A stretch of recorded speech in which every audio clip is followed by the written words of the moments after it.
Hi అండి, welcome to my channel Pavan Madhav. ఎలా ఉన్నారు? అందరూ బాగున్నారా? నేను కూడా బాగున్నానండి.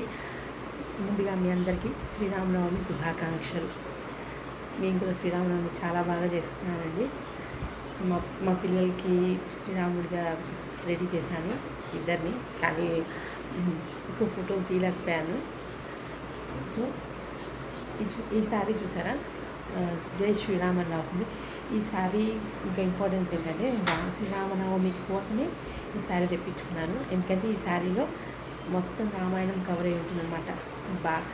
బాలరాముడు విద్య నేర్చుకోవటం, సీతమ్మవారితో కళ్యాణం, సీతారాముల కళ్యాణం, తర్వాత వనవాసానికి వచ్చినప్పుడు గుహుడు వచ్చి వాళ్ళకి పాదపూజ చేస్తారు కదా, అది అన్నీ కవర్ అయి ఉన్నాయండి. నేను మీకు ఇప్పుడు చూపిస్తాను నేను శారీ. చూడండి, రాములు వారు అయోధ్య రామ మందిరం, ఇదంతా బాలరాముడు ఇది నేర్చుకుంటున్నప్పుడు అండి, గురుకులంలో. ఇదేమో అహల్య శాప విమోచన ఉంది, ఇదేమో సీతారాముల వారి కళ్యాణం, ఇదేమో వనవాసానికి వెళ్ళేటప్పుడు గుహుడు అండి. ఈయన గుర్తుంది కదా, మనకి సంపూర్ణ రామాయణం చూస్తే తెలుస్తుంది. ఇదేమో వనవాసం అప్పుడు భరతుడు వచ్చినప్పుడు అండి. ఇదిగోండి, ఇది ఆంజనేయ శబరి. ఇదిగోండి, ఆంజనేయ స్వామి శ్రీరాముల వారిని కలిసినప్పుడు.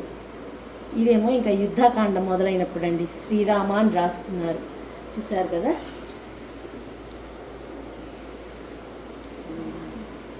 అదనమాట, రామ అని రాస్తున్నారు.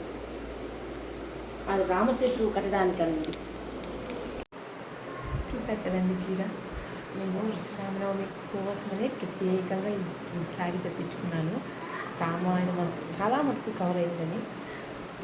సో శ్రీరామనవమి కాబట్టి వాళ్ళు వేసుకున్నాను.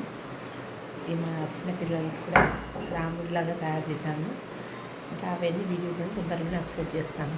ఓకేనండి, బాయ్.